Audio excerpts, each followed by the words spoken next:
Welcome to our first episode of Debunking Misinformation and Myths about SUBOXONE. Let's get into it. What's up, you guys? My name is Nicole Pludre. I'm a person in long-term recovery, and I am on MAT, SUBOXONE. That's right, and I have been for 8 years, and I'm living my best fucking life. I share my experience in hopes to help other people. So if you're not on SUBOXONE and you don't think it's sober, I don't care. If you are on SUBOXONE and you need support, I'm here for you. And let's get into this video. So this commenter says, are you going to get off of it? Because it does get people high and it has bad withdrawals. Hey, Smash Beats, I don't think you meant this in a bad way, so I'm going to explain this to you and help you understand. SUBOXONE does not get people who struggle with opiate use disorder high. If a person who takes SUBOXONE is opiate naive, meaning they have been off opiates for a long time, an extended period of time, yes, they can get a euphoria from SUBOXONE when they first start taking it. But after about 5 days, the medication levels out and they feel like they're just taking a vitamin every morning. It has a ceiling effect.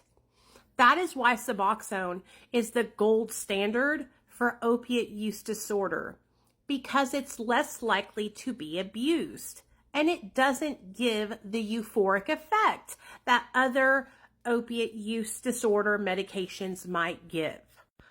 I also want to talk about the second part of the statement. It does have bad withdrawals.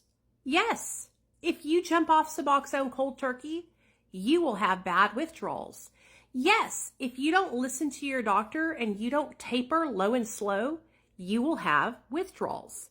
Okay, that means if you jump off at 2 milligrams because you're tired of doing your taper, you will most likely experience withdrawal.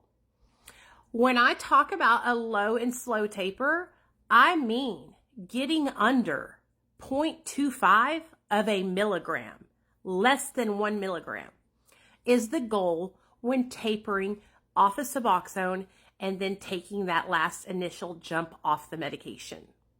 You also need to make sure that your body has stabilized at that last drop before jumping off.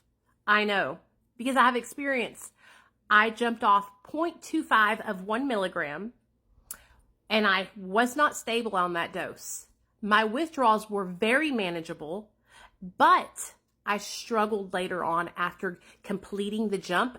For about 30 days after, I went into a really bad depression. And that is why I inducted back on to 0.5 of a milligram. And that's where I'm at right now. I will stay on this medication until I see fit. It could be 6 more months. It could be a year. It could be 25 more years. I have to wait until I'm completely ready.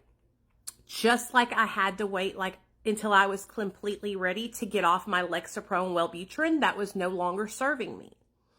So I hope that this episode of Debunking Myths and Misinformation about SUBOXONE helps somebody out there that is struggling. Please don't spread myths and misinformation about SUBOXONE if you don't have the experience. And if you're somebody who didn't listen to your doctor and you're telling people how terrible SUBOXONE withdrawals are, shame on fucking you. Tell the truth.